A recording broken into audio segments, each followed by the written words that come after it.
Hello and welcome back to the Early Bar Football Podcast. There is a slight change in proceedings today because we are live watching actual football, which is huge. Yeah. We have chosen, Chris, huge. We have chosen Rangers versus Psv Eindhoven as a little watch-along game.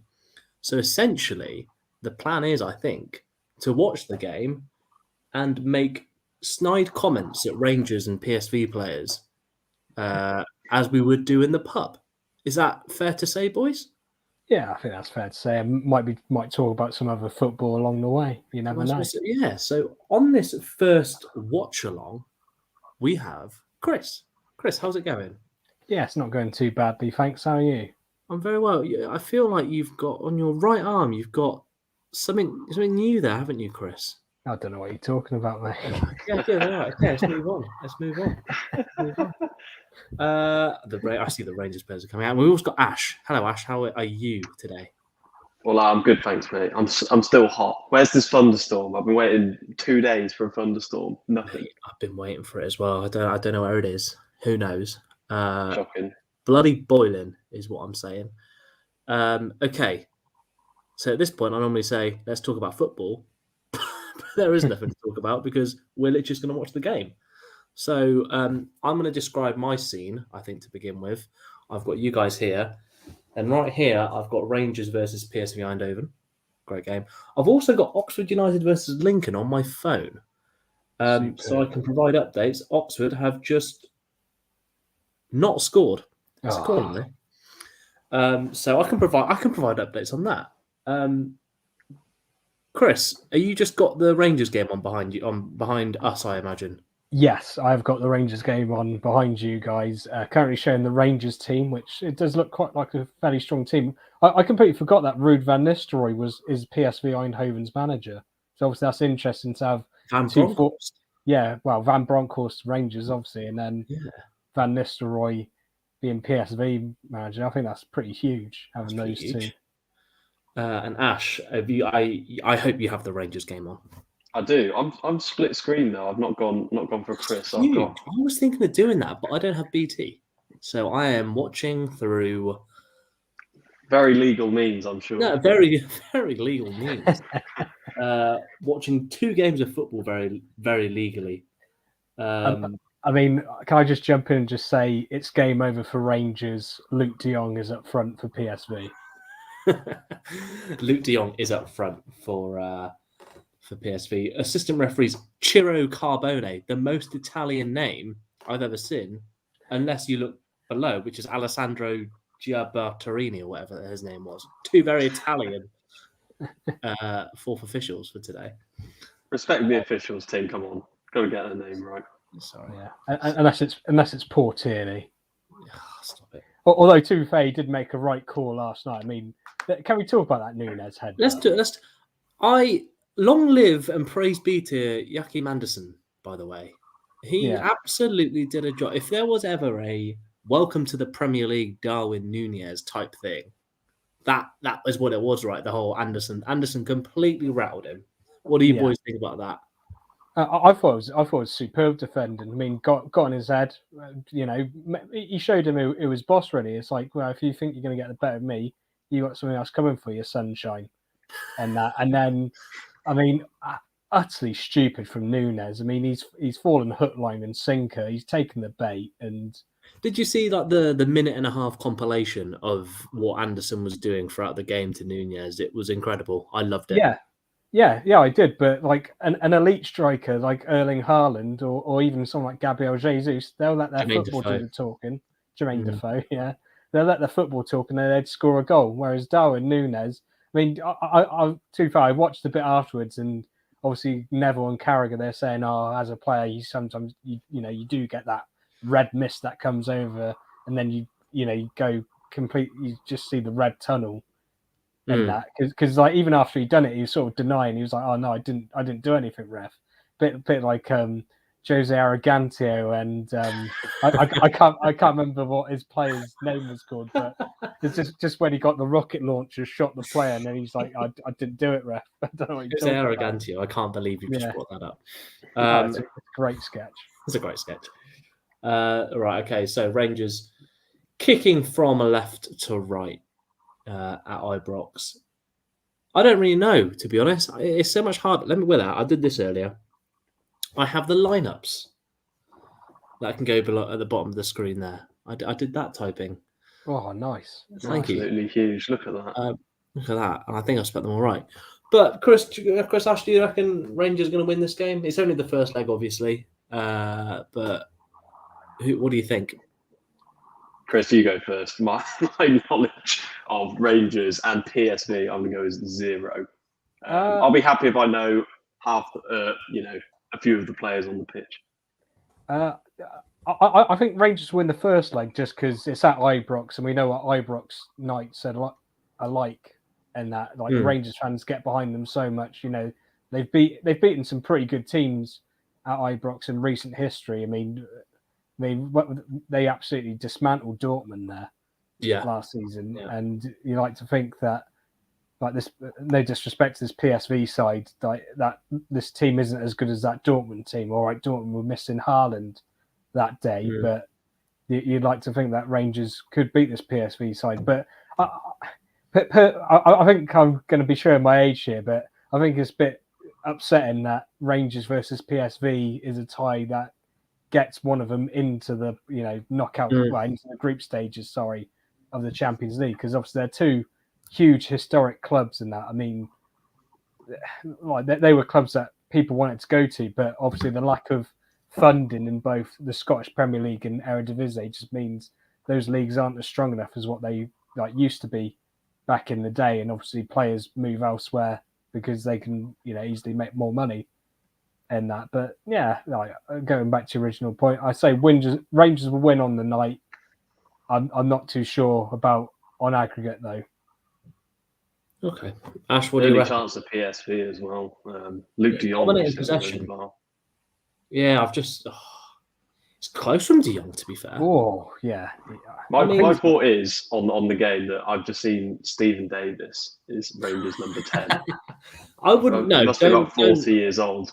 We're not going to have any bad mouth from Stephen Davis at all in this.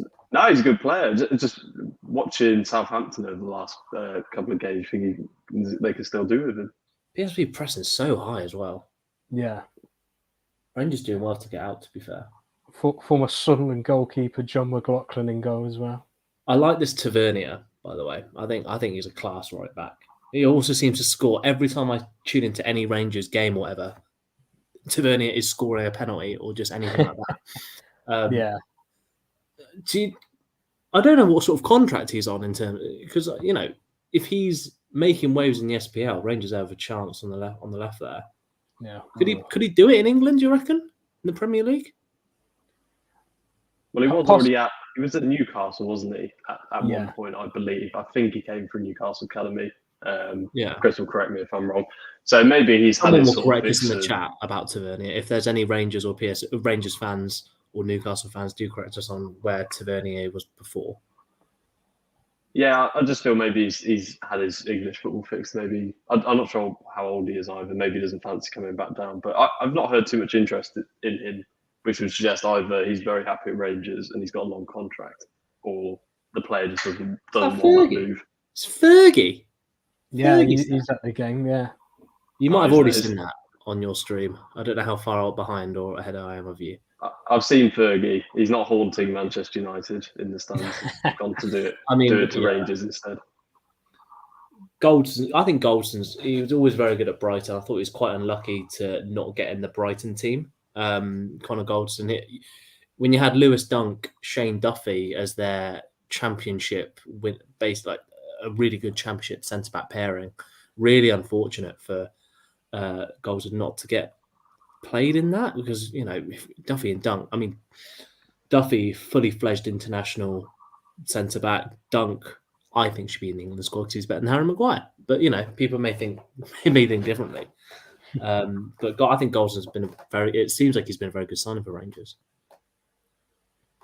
Yeah, no, I 100% agree with you. He's been, stalwart at the back for them, like both in terms of the Scottish Premier League and in Europe as well. Yeah, and that's the thing that I quite like. That obviously Rangers have been sort of like the flag bearer for Scottish football in terms of they really have.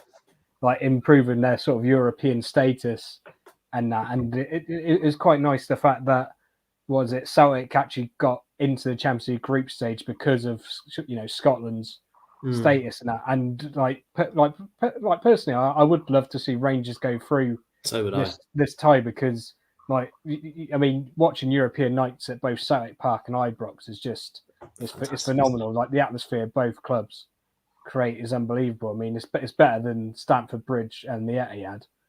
Absolutely. Because I won't say it's better than Anfield because it's weird. Anfield on a European night is actually pretty good, but last night there wasn't really an atmosphere at Anfield, was there? Wasn't really. It was quiet. Yeah. If anyone is a Rangers fan in the chat, where is Kamal Roof? That's all I ask. If you are a Rangers fan, where is Kamal Roof? Tell me, please. Because we've been linked to he was linked to Derby at one point this season, which obviously I found very surprising that he dropped down to League One, and that hasn't happened. But the mere fact that he is being linked with a move away, especially somewhere so far down. But why was Roof being linked to a move away is my question. I thought he was being quite relatively successful at Rangers. I'm not really sure if it's. To be fair, I think he has been a bit injury prone at Rangers. Has he? Okay. Yeah, he hasn't really. He had a bit of injuries at Oxford, didn't he? Yeah, and not only that, like you look at who Rangers have got. Obviously, they're starting their new signing Kolash. I don't know how you say it. They're starting him tonight, and obviously they got Morelos still on the bench. I mean, whether is Morelos out of favour at the minute? I know he's a bit of a hothead. From the Darwin Núñez school of keeping your temper. Yeah. Too fair, I think Scott Brown's given him a few lessons. Did you see that video of Scott Brown with the Rangers fan who asked him for a photo, and he started singing the fan started singing a Rangers song, and Scott Brown walks off. So pissed off. He was so pissed off. It was so funny. Apparently, I assumed he was a Rangers fan. Apparently, it's a Rangers chant with Scott Brown, and Scott Brown just walked off. It was quite funny. Yeah, well, you can't really blame Scott Brown for that, can you? You don't want to do anything like stupid on camera with somebody trying to wind him up to get views. I respect it though. Is that a corner? No, it's not. How do the boys on Gillette Soccer Saturday do it? It's quite difficult doing both. They're all watching different games, to be fair. I guess. To be fair, you asked us before when we was doing that sort of watch along. Was that Easter weekend? Yeah. When we last sort of done like a bit of a watch along. Yeah. Because obviously had that sort of Chris Kamara moment. I don't know, Jeff. Yeah. Is it? Still 0-0 in the Oxford Lincoln game, by the way. I'm not sure what's happening. Oxford just can't bloody score at the minute, can they? Just infuriating. Get Goodrum on. That's what I say. Yeah. Bring him on. So Rangers have a bit of possession here. They play good football, man. They really do. Yeah, although it does seem to be quite a good press from PSV. It is a good press. However, is that Ryan Kent playing for Rangers there? Apparently he's rapid. Yeah, number 14's Ryan Kent, yeah. The thing is with Rangers players, it's the case of, and SPL players as well, can they step up to if they go to the Premier League? Things like that. When you've got players like Kamal Roof, who's playing well for Rangers and then linked to League One Derby, that's just a bit, it's a bit weird. But then you've got, Lincoln are 1-0 up. I've missed that. Sorry, lads. You're stressing me out having the Oxford game on as well. Oh, I'm so sorry, boys. Tom Hopper's just scored for Lincoln. I can't believe it. The Ox. I can believe it. We need a goal in this Ranger. Who's scoring first in this game, boys? Who's scoring first? And if anyone's in the chat, who's scoring first today between these two? Luke de Jong, surely. Yeah. I wouldn't put my money past it. Luke de Jong overhead kick. I'm calling it. No, I'm calling a John Lundstrom thunder bastard from 30 yards out. I mean, he is the best player on earth, so he is. Oh, it's a great chant. I'm so glad that John Lundstrom gets a chant like that. He deserves it. I feel we didn't have one for him at Oxford. I think it was just the Johnny Lundstrom, sort Yeah, the genie, the sort of the Genie Wijnaldum. Yeah, and then Cameron Brannigan had it afterwards, didn't he? Yeah. And now he's got a magic hat on, which he needs to pull something out of his magic hat tonight. He does. I see the PSV fans in the corner there, travelling good numbers, I imagine. Yeah, all the way from Eindhoven. Good, Chris. Good geographical knowledge.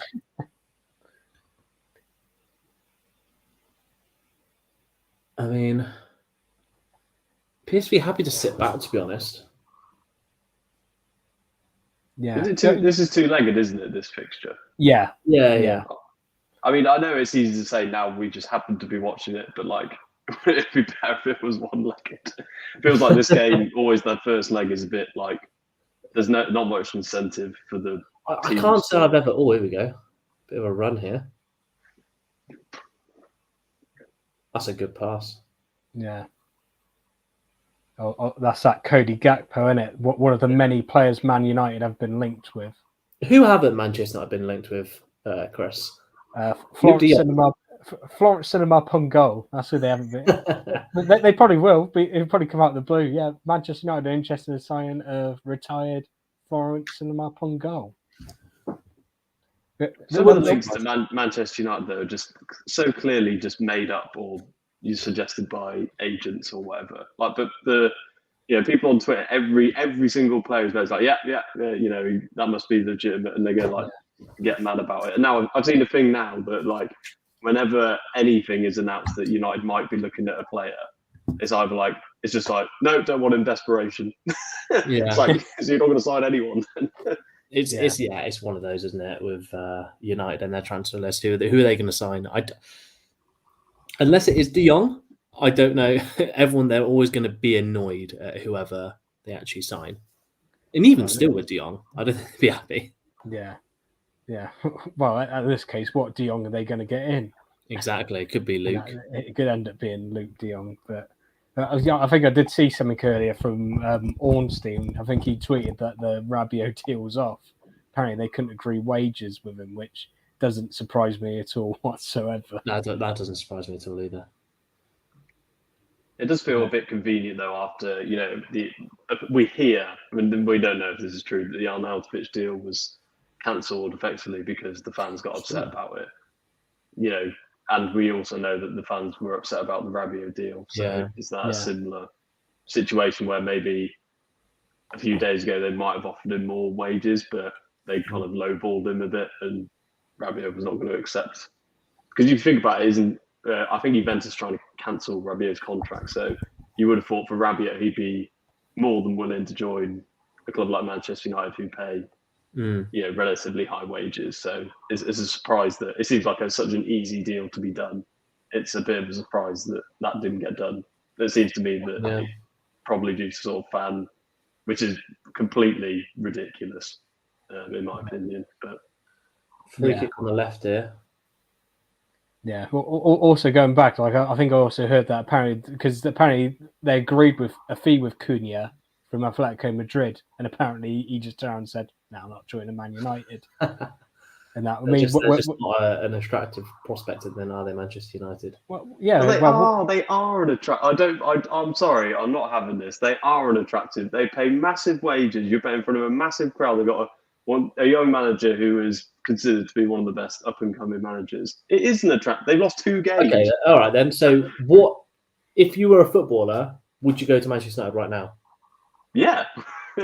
It's all relative. Coming from where? Where am I? I guess, yeah. You make. What's my situation? But what is it that is stop? So if you're Matheus Cunha, what is it about Manchester United that you don't want, or even just any player that doesn't want to go to Manchester United right now? What is it that's stopping you? Is it the culture? Is it the environment? Is it playing second fiddle to Cristiano Ronaldo? Things like that.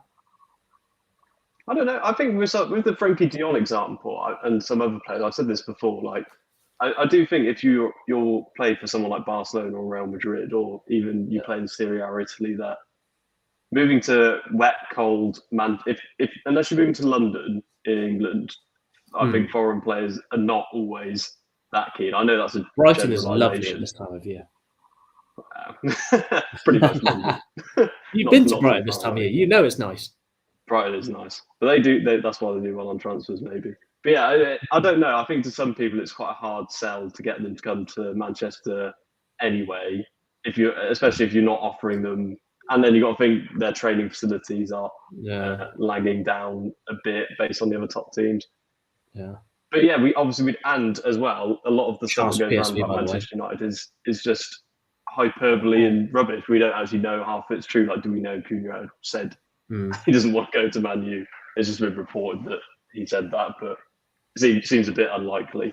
If they're going to offer him a big pay packet and make him a starter, then you think, what would I rather do? Sit on the bench at Atletico Madrid or go and make a difference under Erik ten Hag? Definitely. All right, boys, we're about 20 minutes in-ish. What are your thoughts on this game so far? It's been a bit of a cagey affair, isn't it? Like, just both, other than that sort of De Jong chance, like there hasn't really been much in the game, has there? Sort of both teams sort of cancelling each other out. Quite a few niggling fouls from PSV. Yeah, I've just noticed that as well. And that, especially on the likes of Ryan Kent and that Tillman as well, who's sort of playing in that sort of. I think he's supposed to be playing cam, but it looks like he's drifting out to the left quite a lot. I think Rangers are trying to play football here. Yeah, I think PSV very much set for the counter attack, but then they do sometimes press high. There's a chance for Rangers actually. That's good feet from Kent. It's a lovely feet from Kent. Just been wasted. That's good defending. That fantastic. It's good defending. We have apparently 6 viewers. That's huge. Hi everybody. If you are here, please subscribe, like, subscribe, follow, all that jazz, and put a comment in the chat. Who's going to win, Rangers or PSV? And is Ryan Kent the quickest player that I've ever seen? Probably. According to FIFA, anyway.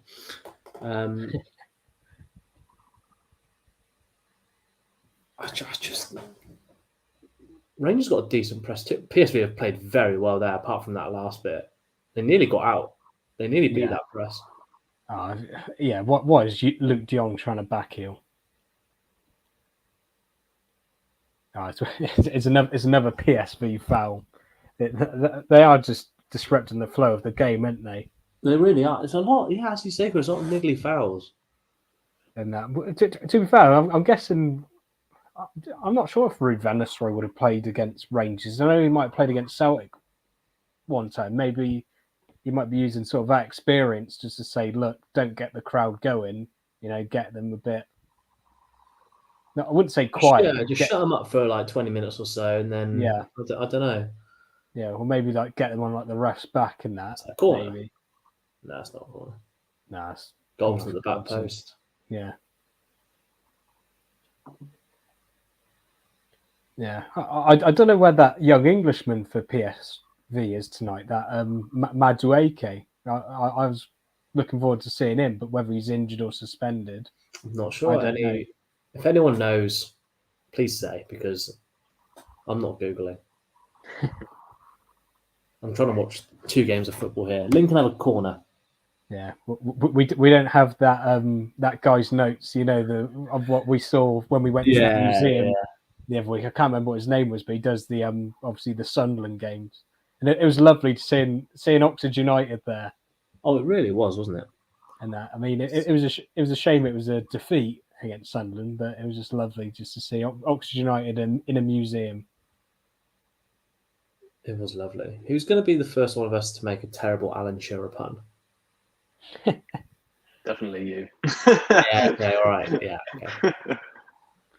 Hey, I wouldn't say they're terrible. They've been fantastic. They've been fantastic. I want to know. I want to try and guess what the next pun is. Yeah, I think that's going to be a tricky one. Because basically, you could definitely do it right. All you have to do is get every single list of Premier League players, which is, if it's a 25-man squad, times that by 20, that's 500 players. take away the 2 that he's already done, 498, and then just take out the ones where there's no pun. I reckon you get like half done, and then you just have to look at the other half, the other like 250. Yeah, but I reckon like you'd be able to like shoehorn like puns in to those. You definitely could. I don't know. He's set a precedence now. He has. He has to do one every week that he's on there. He has to do one every week now, and that's the thing. Here we go. Hit it. Shot on target. Comfortable for the keeper though. Who's that? Is that Tillman? That is Tillman. Yeah. I don't know too much about him. Is he young? I want to say he's on loan from some team. I can't remember what team they got him on. Please tell us where Tillman's on loan from. But I think he is a young player. On loan from Bayern Munich. Oh, not a bad place to get a loan. Always chance here, maybe. Yeah, go on. Good ball. Good header. Yeah, it's a good defensive header, isn't it?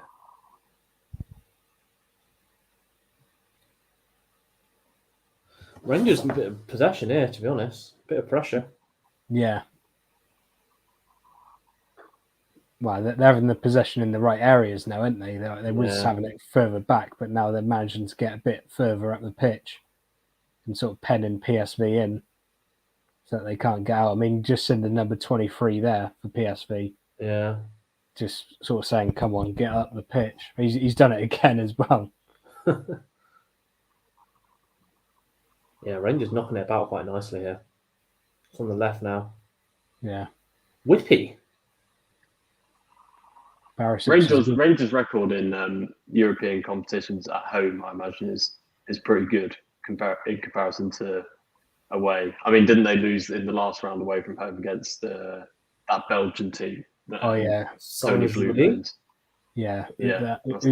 Union sort of team and that. Yeah, I think that's Brighton's second team. Yeah, I think it is. Yeah, because didn't Brighton buy a player from them? They did. Go on. Corner. No? Is that not a corner?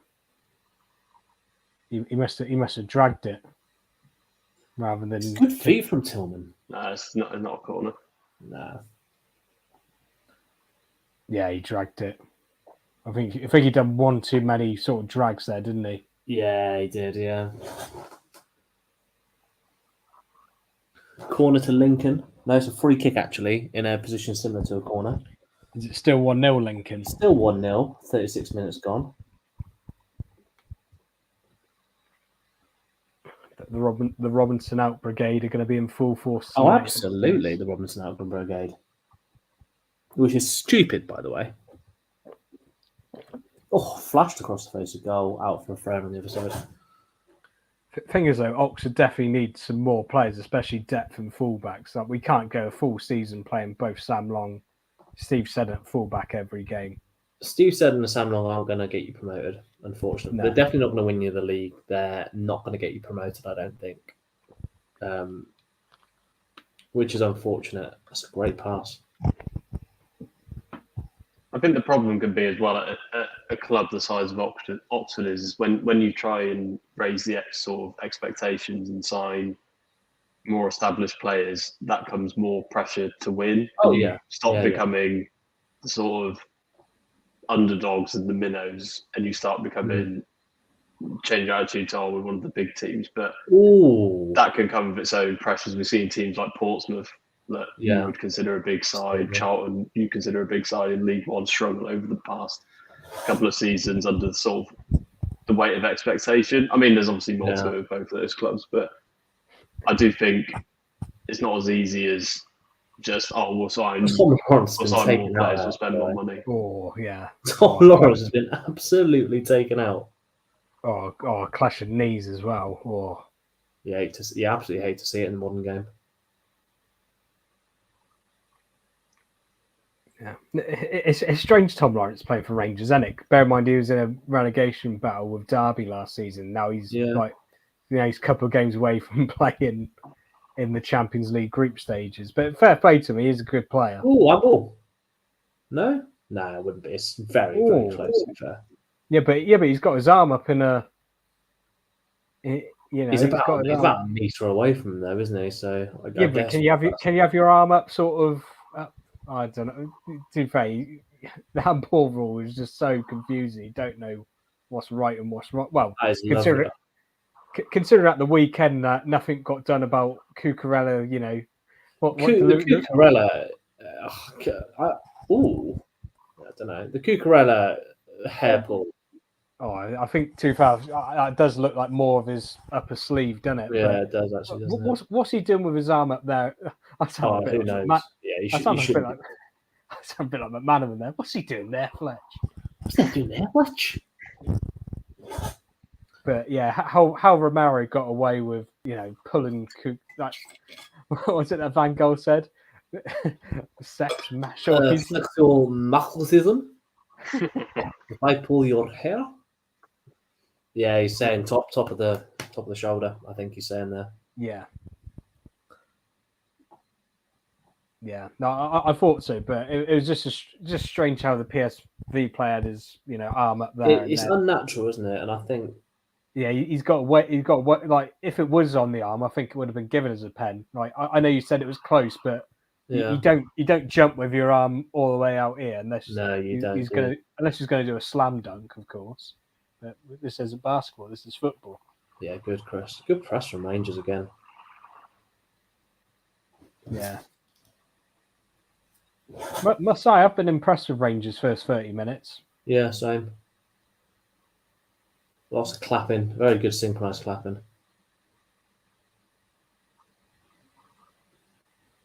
I didn't realise West Ham were in action on Thursday night. Obviously, they're playing Viborg in the Europa Conference League playoff. Is that where they're from? How could I forget? I'm guessing there's some Scandinavian team. It might be Denmark. It might be Sweden. It might be Norway. Doubt it's Iceland, but you never know. Goldston playing himself into trouble. Yeah, he's. Oh yes, Luke De Jong's fuming. I think Goldston's lucky there. Yeah. Like he just plays, just overplaying. I think. Good job it wasn't Darwin Núñez, or we would have headbutted him. Yeah, shirt pulling. Yeah. Viborg are fifth in the Danish Superliga. There you go. Very good. Who are top of the Danish Superliga is my question to you. SE Nordjylland. Of course they are. Of course they are. Won 4 out of the first 5. I would have thought it had been Copenhagen. But... No, Copenhagen are 8th. And bear in mind, there are only 12 teams. that is a poor start from their standards. They're high standards at Copenhagen. Can you guess any more Danish Superliga teams? FC Midtjylland. Yeah, good. Oh, very good. Randers. Oh, Chris is on fire here. Yeah, Randers. Your Danish Superliga team are terrified. God. Too fair. I think Aalborg. Aalborg. I can't see him there. Great challenge. They must have been relegated. Or challenge, John Lundstrom. I've missed a John Lundstrom challenge, if I'm being honest. I miss a John Lundstrom. Lundstrom. I remember he got sent off against Stevenage, right, and that was a John Lundstrom challenge. It really was, wasn't it? Back in the old promotion winning season for the Ox, baby. Well, that's good play from Gakpo. Good defending from Lawrence. Going back to the Danish Superliga, Chris, you are correct. Aalborg are in the Danish Super League. Oh, very good, Chris. Superb. It's like a game of lineups, but named Danish Super League. Oh, we should do a game of live lineups. There's that team that Jack Wilshere played for, but I don't know if they're in the first division. Arsenal. No. Sorry. So wait, Jack Wilshere went and played in the Danish second. He did. I'm pretty sure he Surely did. not. Well, he probably trained and then got injured and then retired. I want to say it's like AGF Aarhus or something like that. Just AGF. Yeah, Aarhus, yeah. I remember this because in geography there's something called the Aarhus Convention. And I was like, oh, it's an actual place. Yeah, AGF are in there as well. Oh, I assume that's who they are. Started well in third place. Pyro from PSV fans so far. Although they haven't scored yet, so they're probably waiting to score and then the pyro will occur.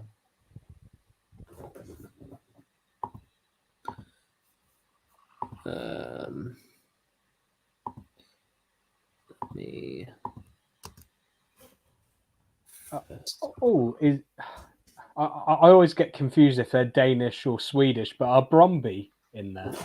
Yes, They're you're Swedish, on fire, sure. Chris. No, they're Danish. Are they? Yeah. It's weird because they've got the Swedish colours, haven't they? But yeah, they are yellow and blue. Yeah, that's what. Oh, Lincoln have just scored again. It's huge. Oh, for fuck's sake! It's huge scenes for Lincoln City. Apologies for my language, but dearie me. Tom Hopper has scored again, I think. All Gakpo. Right. Oh, Scully. Good recovery there from Tavernier. Scully scored against us last season, I think. Oh, for fuck. Sam Long, what are you doing? It's a good finish, to be fair. The ball's on Lincoln's right. There's a throw in. The ball pings around a little bit, goes out to the left. Sam Long dives in on a player, completely out of position. Tillman got lucky there. Yeah, he did. And that's Oxford concede. Oxford concede. Apparently we have 5 viewers. Hello there. Oh no, it's down to 3. That's sad. Hello. Yep. Do subscribe for more content if you like it here. And us moaning about Oxford being crap. Yeah. To be fair, I must admit, like I know we did sign a keeper in the summer, but I did find it strange that we extended Stevens' contract and then sent him out on loan. I think it makes sense. Of the 3 keepers to go out on loan, Eastwood was never going to go out on loan. Nah. And then you're choosing between McGinty and Stevens. I think McGinty, it makes sense for him to remain in the building and learn from Eastwood and be with the club. And I think it makes sense for if out of McGinty and Stevens, for Stevens to go who knows the club, knows League One football, knows kind of what to expect. It's odd, but I think Eastwood will go by the end of this season or the season after. I think anyway. Apparently Stevens had a really good game for Port Vale Saturday. I heard he had a really good game. Like, apparently made like a really good save, and apparently also Simon Eastwood gave him a call after the game and congratulated him, which is lovely to hear. Magnuts from Ryan Kent. Oxford had just had a free kick about 10-15 yards out, slightly to the right of the goal, looking at the fence end. And Lincoln have got 2 in the wall. And I think Brannigan's just passed it to the wall. Just passed it to the wall, and that was it. They're obviously trying to do a funny, a little training ground routine, but they completely screwed it up. Oxford 0, Lincoln 2 at half-time. I can imagine there'll probably be quite a few boos at Grenoble Road as the players going in. You tell me. The thing is, Oxford have always been slow starters. They have been. Oh, space on the left here for Rangers, for PSV. Yeah. Bit of a shank away from Goldson? I don't know. Yeah, it is Goldson. Rangers has slightly more possession this half. And PSV have covered slightly more distance. Obviously, going back to Manchester United, that was interesting that Ten Hag cancelled their day off. And then all that heat got the players running 13 more kilometres. Oh, actually, you're putting your hands up. I assume you may have seen a goal. There's been a goal. There's been a goal, but for who, Ash Barnes? Well, I'll let you. Oh, goal! It's a goal for PSV That was a Eindhoven. goal. It's a goal for PSV. I It's actually a don't know good who it was. corner. It's a good corner. I guess it right in the old mixer. Is it Sangare who just scored? Sangare, yeah. You could say it's against the run of play, but Yeah, you got to take your chances. And it's a PSV good have took one. finish. It's got a very Pogba-esque haircut. Sangare. Graham Souness would not be. Why? No one's picked him up at all. Yeah. Well, I don't know if that's a good defensive header from Gold. Too far, I don't know what Goldson's doing there. Tavernier gets Megs in the box as well. It looks like Lundstrom ducks for it. Yeah. Well, yeah. Apparently, have 12 viewers. Please like and subscribe when you're here. That's the thing. Rangers haven't dealt with the first ball, have they? They haven't dealt with the first ball at all. You're right. It's a scramble, and then fair play to Sangare. He's put it in. Getting some replay, do you think, boys? Oh, 100%. Yeah, definitely. Run of play. Having said that, though, Rangers haven't really penetrated much. They've had a lot of possession, but not necessarily done too much with it. I think Ryan Kent's probably been the most productive player so far. Yeah, him or Tillman have been like the two threat. Like that Kolak hasn't really done a lot up top. I can't imagine he's even touched the ball. Yeah. I mean, is that maybe a sign for Al Buffalo or whatever they call him, Alfredo Morelos, to come on at half time? Space on the right.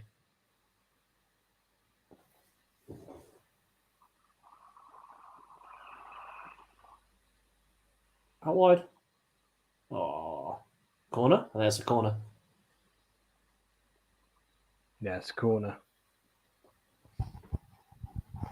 Thing is, the Rangers fans will get behind the team, and I think they will get behind the team even more now than what they usually would with them being a goal down. Yeah.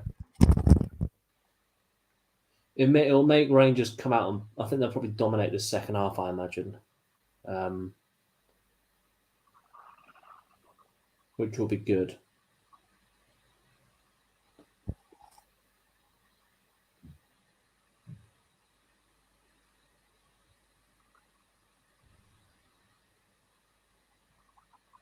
Beat the first man, how weird.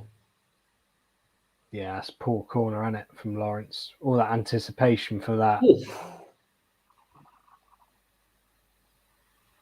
Is that Lundstrom with the cross? Yeah, it was. Was it the header? Yeah, Lundstrom with the header. Yeah, it was Kent with the cross, Lundstrom with the header. But that's the thing. That's what Benitez has had to do, isn't it, in the PSV goal, is just make a couple of those sort of saves. And it looks like it's raining heavily up there because you see like the water bouncing off the surface when the ball bounces off the surface, you can see the water. This is where the thunderstorms are. We've not got them in. I've not got them in Birmingham, but they're in. Oxford have had 60.6% possession. Same number of shots. Were only 1 on target. Lincoln have had 3 on target. Lincoln crosses 0. Oxford United crosses 12. I think there might be another goal in our future as You're just a few minutes ahead. That's a great goal. That is a fantastic You're behind. goal. You are behind. Only by about 30 seconds. It's the commentator's curse as well. It's the commentator's curse. That Kolak has done nothing. Get him off. Yeah. Get him off the field. 2 minutes later, he scored. It's a good finish. That's a lovely work goal, by the way. Good finish. Yeah, it's a brilliant goal as well.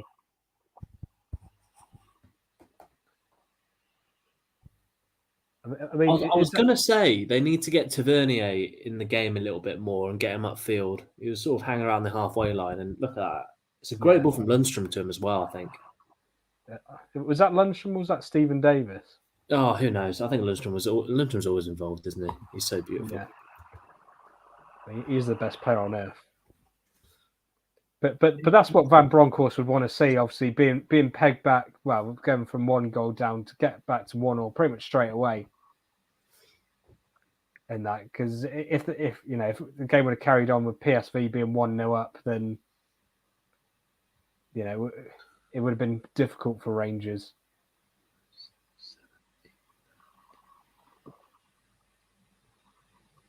Guess how many clubs Antonio Mirko Kolac has played for? I don't even know how old he is. He's 28. He's 28 years old. Great. Okay. Where is he? What country is he from? He is from Germany. Born in Germany, but represents Croatia. Interesting. Okay. How many clubs has he played for in his career so far? 7. Chris? 7? 10. 14. Blimey. Wait, from professional career, 14. Professional career as of How is that possible? From the 2011-2012 season, he has played for 14 clubs. That's ridiculous. I'm guessing that includes for 6 months. So Karlsruhe 2, Nuremberg 2, Nuremberg, Lechia Gdansk, Hoffenheim, Kaiserslautern 2, Kaiserslautern, Darmstadt, Ingolstadt 2, Ingolstadt.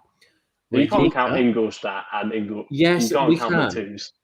Rijeka, Pauk, Malmo, and Rangers. Was that 14? I think that was actually 13. I think I counted Rijeka twice, twice because one was a loan. Huge.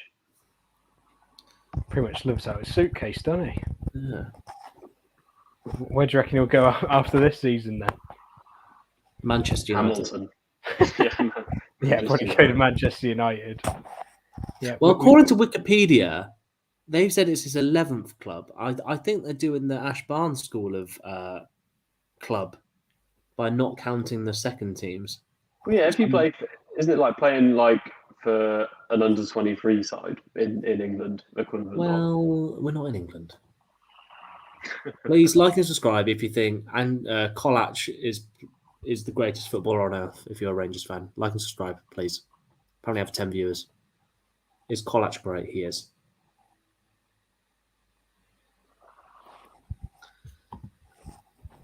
Antonio Kolac.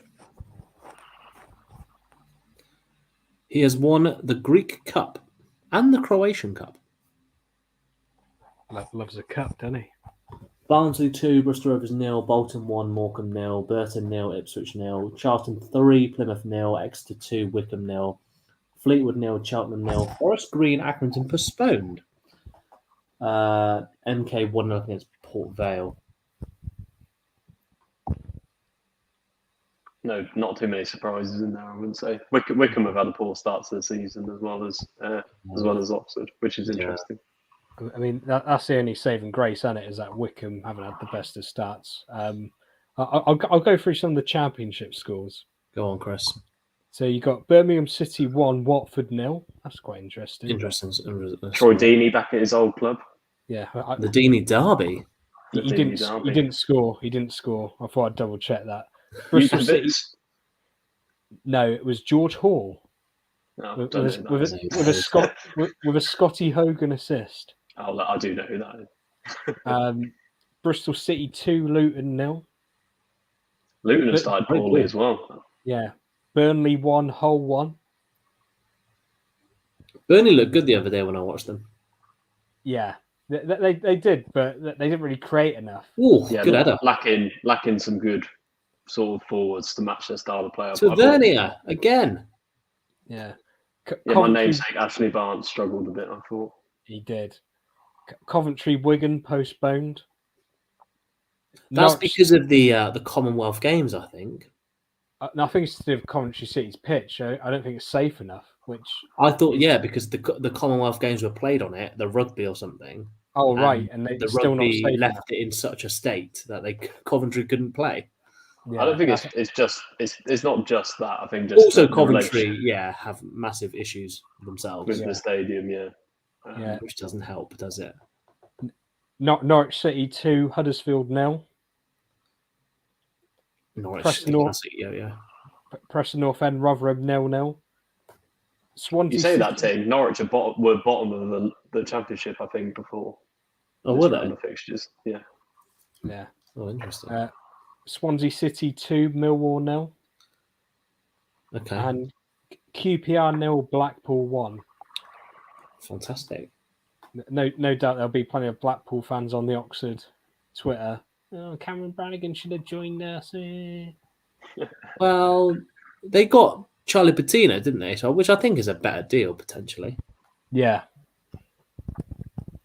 Very unprofessional of me. I'm gonna use the toilet. Good. Why? Yeah. Well, it's half time of the Rangers PSV game, 1-1. Did he do that on purpose, Chris? Because it was half time. I reckon he probably did. Yeah. What's your thoughts on the first half of this game? I think Rangers have been. It's been actually quite a good game, to be fair. Both teams playing decent football. Like I said, I think PSV are hoping to get out. I think just by watching them in the first half, I think they'd be happy with a point and sitting back a bit and hitting Rangers on the counter. Whereas Rangers, I think they see this as their big opportunity to go and get a couple of goals ahead on aggregate and really take the game to PSV. But it's just not quite happened. There's not been too many chances as neither goalkeeper has made too many saves, I don't think. What do you think, Chris? Yeah, no, I completely agree with you. I think Rangers have been the better footballing team. Like they managed to get the ball down, passing it. I think PSV are trying to disrupt the rhythm of the play. Obviously, making niggling fouls, here and there. I'm surprised that there hasn't really been a booking because I think like one or two players have done 2 or 3, or maybe not a booking, but maybe like a talking to. I know he did have a talking to with De Jong, but I think that was more for the fact that him and Goldson were, having a bit of an argy-bargy and that. So, it's been a good tactical battle. I think that's the phrase to put it. It's been a good tactical battle. I think Rangers will probably want to test Benitez out a bit more in the second half because, all right, they have got one past him, but like they haven't really tested him much, have they? Like it's everything that they have done. It's been straight at him, especially given the conditions as well. Prime for getting shots away and testing his arms. Testing his arms. Yeah. And if we were doing future Manchester United player potentially, what about Cody Gakpo? He hasn't really been in the game, has he? Like he did have that one good run down the left, but that's the only thing I can think that he's done so far. No, it's been a bit cagey, as you said.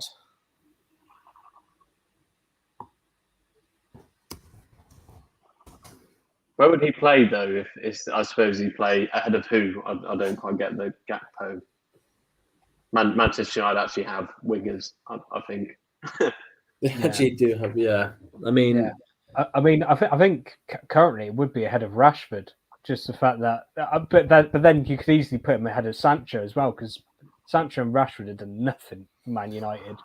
First 2 games. I think Sancho's not had a bad rap, but I just don't really think it's been. Has he been given an opportunity because he has had a whole season? I don't know. Definitely given an opportunity. He's just not been. I think the environment of Manchester United is it's clearly hard to succeed in. I mean, I was going to ask you this, boys, later on, but I might as well do it now. Yeah. We spoke in the chat a bit about the that list of players that Gary Neville and Jamie Carragher were talking about on Monday Night Football, where they sort of had players in red who were poor side as Manchester United. Red, amber, green. It was really interesting. I thought I was baffled by some of where they put some of the players, but the amount of quality players in general overall on that list that we saw is kind of there's something wrong in the culture, in the environment of the club for that many promising players or players that have won stuff at other clubs to then flop at Manchester United or perceived to flop, I suppose. But even so, a lot of players in the red there that you think would do better. I'm going to just try and get that list up because I thought that somewhat unfair. I thought off the top of my head, Ronaldo and who were the only greens? Was it Bruno and Zlatan? It was Bruno and Zlatan, yeah. I think Zlatan's been their best signing over the past few years. But even from what I remember, he sort of fizzled out as well. Second season he did, yeah. Yeah, but you can't deny he was incredible that first season. Bruno, again, was incredible that first season, but he's not really done an awful lot, has he? I feel he has massively tailed off. And if it wasn't for literally carrying Manchester United in that first half a season, wasn't it? And a bit, he would be an Amber as well. I can't think who else was on that list. I feel Mata and Fellaini could have been Amber. I think they were red, weren't they? Yeah, they're both red. I mean, I know a lot of Man United fans did moan about Fellaini, but he did score big goals for them in on big occasions, and that and like Juan Mata, he's a good servant to the club, and that and I kind of forgot that he joined United at like 26, 27, didn't he? And that's actually like prime years for a footballer. It seemed like he joined at the latter stage of his career, but it was and not that he joined them pretty like soon after he'd won like Chelsea's like player of the season as well. When the transfer went through, like there was a lot of people scratching their heads thinking, why have Chelsea let him go? And that and yeah, I think Herrera could have been a green, in my eyes. I think Herrera should have been a green. Yeah, the only thing I can think that they maybe put him in amber was due to the fact that he went on a free, so they didn't get any money back for him. That's the only thing I can think of why they put him as an amber. And another one that I think probably could have been an amber, not for his performances for Man United, but just the fact that he's the only player that they've made a profit out of is Dan James. Like Dan James, I think is the only player like in like the past 10 years that they've actually made a profit on, and everyone else. It wasn't that bad either. It wasn't. I didn't think Dan James was that bad. Yeah, you could tell he wasn't quality-wise. I think. Do you remember the first game he came out? He scored an absolute banger in his debut. Yeah, into the top bin. I can't remember who that was against, but anyway, I'd say he's in out. I think the whole thing is there's far too many players in the red. And then there's I don't know if this is Neville's influence, but how Ronaldo and Maguire made it into the amber. Yeah, I feel you can't have it both ways. So if you're saying Ander Herrera is an orange because they let him go on a free, then you can't. Oh wait, here we go. Chance for Oxford. Oh, Matty Taylor's missed. That's a shame. Maguire has to be down there as a red, right? He was good in his first season. He was good. Here's a bit. Gasket 1 has just said Leicester City are the best club in England. Fact. They were that season. They were. They were the title winning season, but I mean, after seeing them first couple of games of this season, I'm worried a bit for Leicester. Where do you think? What's the objective this season for Leicester? Do you reckon? Ash, do you want to answer this one first? Yeah, I'll go. I think I guess for every club, you've got to improve on your points total and what you did last year, and I think that'll be the aim for Leicester. Here we go. Have a go on that, Ash. Thoughts on Manchester United trying to get Vardy? Well, if I was Leicester, this is my personal opinion, and this is probably not going to be popular, but if Manchester United come and offer 20 mil for how old's Vardy? 35 at least. 35, yeah. I'd take it. I know he's been integral and he's an absolute legend for the club, and I'm not saying he's a bad player at all, but I think bit of a swan song for Vardy, go to Manchester United, try and make an impact. I think that would be fun to watch. And for Leicester, you need to. The problem is that when you've been so successful, you have to churn your players, even if you don't want to. Sometimes you're going to have to sell players because Leicester, as much as they want to be a big club, they're still not quite that top 6 level. So they're going to have to sell some players.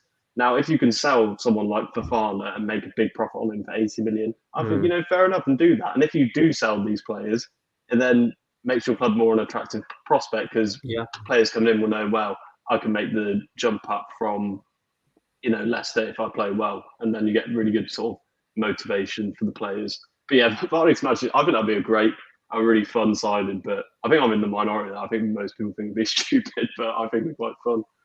Gasket 1, I'd appreciate your view on the Vardy on the Vardy situation. Do you think would Leicester sell? Would Leicester sell Jamie Vardy? Chris, what's your view on the whole Jamie Vardy situation here? I think it's a weird one, isn't it? United just obviously going for anyone. I mean, from a Manchester United point of view, it's stupid. But I tend to agree with Barnes from a Leicester point of view. It could actually be like a sort of blessing. I mean, they've got two good strikers waiting in the wings as well, in Iheanacho and Daka. It's like, why not? Why not? Offload Jamie. Bear in mind, this isn't the Jamie Vardy that a few seasons ago was breaking Ruud van Nistelrooy's Premier League record, and that this is Jamie Vardy. Don't get me wrong, he still scores goals, but this is Jamie Vardy that's on the downward slope in his career, and Jamie Vardy that's not as fit as what he once was. And that, so whether Man United is signing Vardy, I don't know, maybe to just be a league player or a player that just plays like in the cups and Europa League and maybe come like. They don't have any strikers though, Manchester United. If they got Ronaldo, but let's assume that his future, let's say, is up in the air at very least. Hope probably he's looking to leave. If he could leave, he would leave. And who else? They got Martial, injury prone. Rashford probably prefers playing out wide. So they do have space for a striker. I just think it'd be fun. I'm all for it. Get Manchester, get Vardy. I think he's the kind of character that I don't know. It'd be interesting to see if he wilted as all these other quality players haven't gone to Manchester United, because I feel like he's the kind of person that wouldn't. But yeah, I'd be fascinated to see that personally. But we are not buying. I don't get that. Is that Manchester? That's Leicester. That's Leicester. Like, they've literally signed one player this summer, and that was Alex Smithies on a free transfer. Yeah. Okay. And that. I mean, I don't know the ins and outs of Leicester. I don't know whether it's a financial fair play sort of thing, because I know they have spent quite big, like in recent seasons, and that. But they've received big fees. Maguire, I know Maguire's a couple of years ago, but and Mahrez and Kante were a few years ago now. But that's still like, and obviously Maddison they've had a 60 million bid turned down for Maddison as well. So yeah, I feel like money's there for Leicester if obviously they were to sell, which is a whole nother question, right? Yeah. What I heard on Leicester, and I don't know if this is true, so apologies, Gasket, if this is a load of BS. We can just direct the question to Gasket one. I heard that Leicester squad is so big and they've got so many players that they actually can't sign anyone because they wouldn't be able to register players in their squad.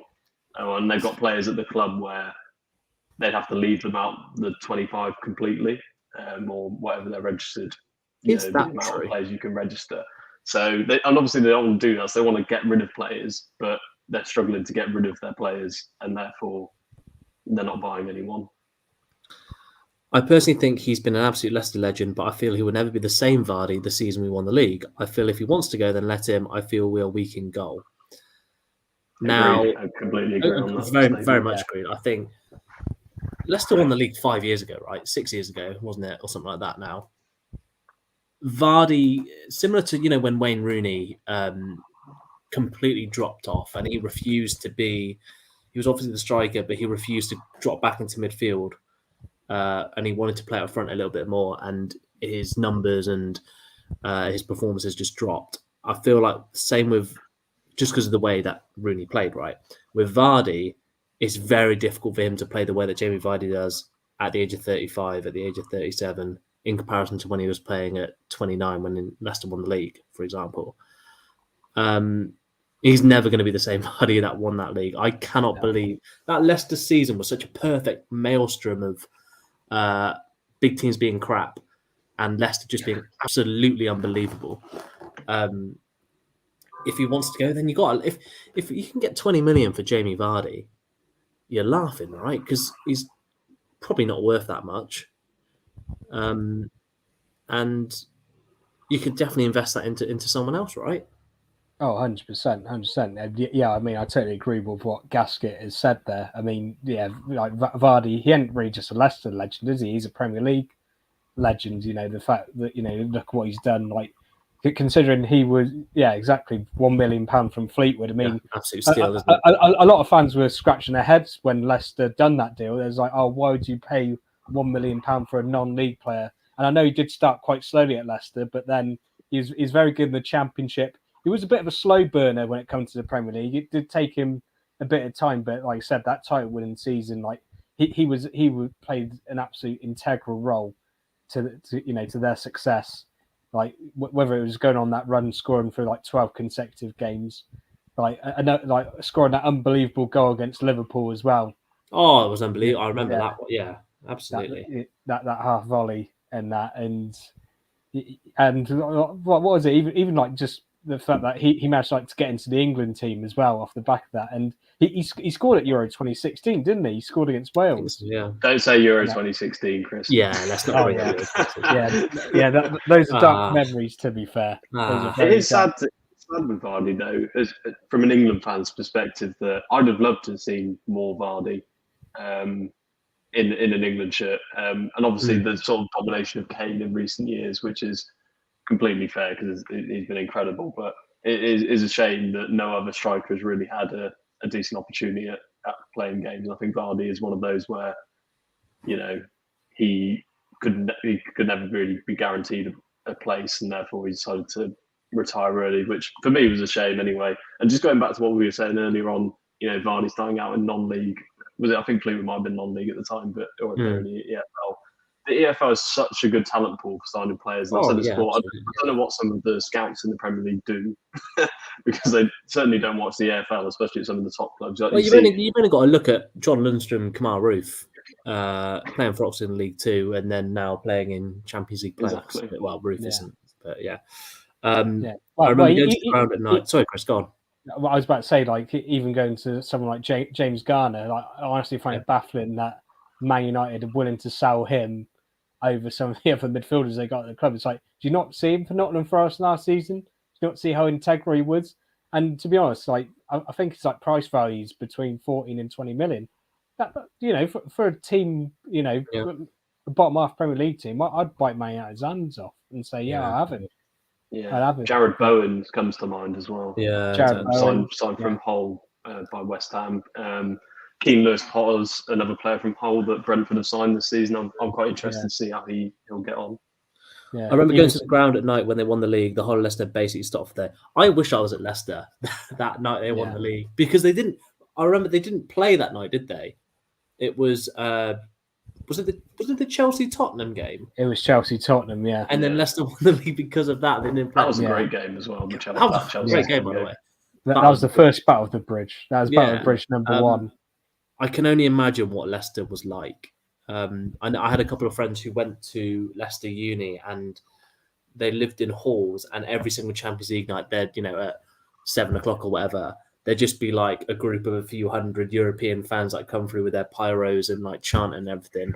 That must have been wild, but they didn't like football, so it was completely wasted on them. Don't forget an FA Cup win as well for Leicester in very recent memory that I completely forgot about, to be honest, until someone mentioned it on the radio. Yeah. But, man, what was more special is I'd never thought I'd see it in my lifetime. Even more special, my dad seeing it. Like it's incredible what football can do, isn't it? Like I remember when Oxford got promoted in 2010. I was, how old was I then? 14, 15, and I don't know. It was weird for me because I was like Oxford at Wembley was a bit of a huge thing, and even like when Oxford, I remember when Oxford beat Swansea a few years ago, not last week, the one a few years ago in the FA Cup. I remember going into school the next day. Uni. I was going to uni the next day, and I was proud to wear my Oxford shirt because people actually knew who we were. Then they're like, "Oh, you're the guys that beat Swansea. Well done." But yeah, it's special, isn't it? I mean, I want to see Oxford in the Championship. They could be in the Premier League. Who knows? That'll be a great day for me personally if they do. I don't know. What is it? Going back to like Gaskett's point as well, is that obviously like with it being like 30 years of the Premier League, I know a lot of people going through their best Premier League moments, and like I mean, I could be biased and say the Arsenal invincible season. That's the greatest Premier League. But like from a neutral point of view, I think you got to say Leicester. It's got to be Leicester's, right? Like just like the fact that they got rid of Pearson, the summer beforehand. Nearly got relegated. Brought in Ranieri, and a lot of people thought he was going to get sacked. Like, considering, what was it, like 4 months earlier, Ranieri got sacked by Greece for losing 2-1 to the Faroe Islands. and then obviously Ranieri come with the reputation of being a tinker man. Yeah. And Gilly dong. Yeah, and yet you could name that Leicester starting 11 that he played week in, week out. It was Schmeichel in goal, Simpson right back, Fuchs left back, Morgan Hoof centre backs, right mid Albrighton, or it might have been Mahrez, to be fair. Might have been Mahrez. Albrighton left wing, was he not? It might have been, yeah. I know the centre mids were Drinkwater and Kante. And up front, you had Okazaki and it was great. Vardy. The best Premier League moments, you've got 3, really, or best Premier League things: the Invincibles, the Aguero moment, and Leicester winning the league. Essentially, those are essentially the 3 best things the Premier League's had over the past 30 years. Leicester wins by a mile. For me, yeah. For me, anyway. Everyone going outside the ground, thousands. I went to the ground on the last game when Andrea Bocelli sang at the end, hairs on the back of the net moment. That was also huge. That was well emotional, by the way. That was really emotional. I remember watching that. I was like, why is this some random Italian opera singer singing at football? And why is it amazing? Chris, I am stunned that you think that's one of the best moments, because your team, Arsenal, were I think came second in that season, and arguably should have won the league really if Leicester were obviously excellent, but they should have done. But it was the other North London team that were in the title race. Oh, there was a chance there. Sorry, there was a chance. That is true. Spurs as well. Game, by the way, in for Kolak again, and that. Yeah. But yeah, no. Yeah, obviously it was Spurs that were battling Leicester till the end, and I think they're the only team in history to come third in a 2-horse title race. And everyone loves an underdog. I think even Derby wanted us to win. I think everyone wanted Leicester to win, right? Absolutely everyone wanted Leicester to win. Derby, Forest, obviously they're sort of Leicester's 2 main rivals. I think both of them really just wanted Leicester, because that's the thing. Like, as much as like the Premier League's been great in that, it has been monopolised by like the bigger clubs, hasn't it? Oh, yeah. Your obviously from Man United's back in the 90s, 2000s, obviously Arsenal, joining them, Chelsea. I mean, there was that one season where Blackburn won it, but like you now look at it, it's now Man City and Liverpool, and that just to have that one season where a team literally out of nowhere just sprung up and won it, just incredible. Yeah. Everyone wanted Leicester to win. Kante was the unsung hero, in my opinion. Such a good player. I mean, he was very sung, I feel. Yeah, he was very sung. Yeah, he was very sung. He was definitely not an unsung hero. He was incredible. Chance for PSV. Oh, that was close. Probably should be scoring there. I mean, Kante was great. Kante completely changed. You know how the Makaleli role is the Makaleli role. It's also the Kante role, right? But Kante was incredible. What's so weird about that thing is that I find this astonishing that last season, a couple of seasons ago, I think N'Golo Kante was maybe winning the Champions League maybe a few years ago, and Danny Drinkwater was playing for Reading. Yeah. Nothing bad to say about Reading, by the way. Reading are great. Not really. Well, you can't say as an Oxford fan. Come on. Yeah, no, I can't say that. I was just trying to be, what's the word? Platonic. Not platonic. Democratic. But anyway, going off topic, I'm not sure if you've covered it tonight. We have, slightly, but we can revisit it. Do you think Darwin will wind his temper in? He seems a bit of a loose cannon. Maybe I'm judging too early. We've discussed it slightly, but I'm very happy to go through it again because I think it's going to be the most interesting topic over the next few weeks, I imagine. I hope it continues to be a loose cannon. I hope it continues. Luis Suarez-esque, because we have missed an absolute nutter of a. Where's Nunez from? Uruguay. We have missed an absolute nutter of a South American striker. Well, I'm going to count Diego Costa in that as well. Even though he did play for Spain, he did nearly play for Brazil, didn't he? Yeah, he did play for Brazil. He did play for Brazil. You're right. Thanks, Chris, for fact checking me. we've missed an absolute nutter of a South American striker just going around biting and headbutting people. I think we talked about there was like a minute and a half compilation of Nunez and Joachim Andersen just going at it, and Nunez. If that didn't happen in the Portuguese league, then I'm absolutely baffled, because that is going to happen it's going to happen week in week out. It happens Sunday league, that type of stuff. Yeah, and if he can't, he's playing in the Champions League as well, so it's not like he's not played against those players. I think it was just a moment of madness. I think and it's going to be interesting because everyone's going to know this now. It's such a big documented thing. Everyone's going to realize that Darwin Nunez can be got at. As soon as he comes back first game, people are going to be winding him up, and it's up to him to not get wound up. I don't think you're judging too early. I think he seems a bit of a loose cannon. Did someone say earlier that there was a bit of a temper thing with him? I can't remember. Was that one of you, or was that just someone else completely? No, I think that must have been someone else completely. Because tell you who it was. It was I was eating lunch at work, and someone who was an Arsenal fan was saying that maybe about a year ago Arsenal were trying to get in for him, but he had a bit of a temper. So that wasn't the reason they didn't go for him, but it was documented at the time that Nunez is a bit of a loose cannon and a bit of a hothead. So maybe it's, again, as I said, well documented that he's not the most calm person in the world. Yeah, what do you boys think? I mean, it's going to be interesting to see what Klopp does or says to him sort of behind the scenes, and that, because I know Klopp was a bit coy in his interview after the game yesterday, just sort of saying, yeah, I have a word with him sort of behind closed doors, and that. I mean, the thing that I will say is that he is like a kind of striker that Liverpool needed, in the sense that they can play differently with him up there, and that. But he needs to learn how to control his anger and aggression, because, like you said, like otherwise, if he can't, then the opposition will play on that and they'll just wind him up. I mean, I think it's a penalty to Oxford. Is it penalty to Oxford? Yeah, go on, carry on, Chris.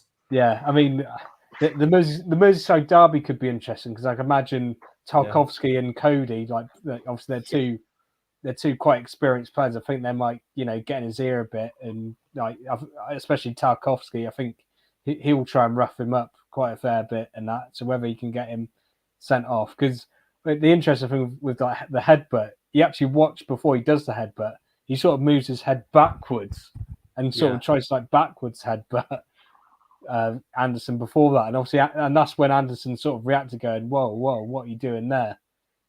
And that. I mean, it's clever. What Anderson has done is clever, but he defended him well all night. He didn't let him. Yeah, I was agreeing against him. Yeah, I was saying to Dan that I'm really impressed by Anderson. I've sort of kept an eye on him for end of last season. He got quite a lot of airtime, and he seems to be quite a decent centre back. Him and Mark Gay, very decent centre backs for Crystal Palace. I think they probably got one of the better centre back partnerships in the league, I reckon. Yeah, I tell you what, they looked good in the back through Joel Ward as well last night. I thought all three of them were excellent. Joel Ward. Long live Joel Ward. I'll tell you what's interesting, I think, about the Nunez situation is one, that he's out for the next 3 games and Liverpool have only 2 points.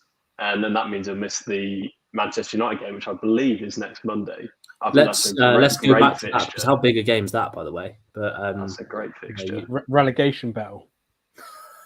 Says, now the Arsenal fans winning games. Here we go. Go on, Ash. What were you going to say? Well, it's just a huge fixture. It seems a huge fixture early on. I mean, if Liverpool drop more points and City win another game, then you really do start to worry about it sounds completely ridiculous, but 3 games in, you start to worry about the title, because you know how good City are and how few points they tend to drop. And for Manchester United, it's a real opportunity, I suppose, to do well, and also for them, it could go badly again. They could lose their 3rd game in a row. Liverpool are obviously probably the 2nd toughest opponent you can get in the entire league, so it's not going to get any easier for Erik ten Hag. And it's so interesting to see what kind of lineup, what kind of tactics that both Klopp and Ten Hag will go for in that game. Because if I'm Manchester United, you might try and just batten down the hatches and take a point. I don't know, but is it Anfield or is it Old Trafford? It's at Old Trafford.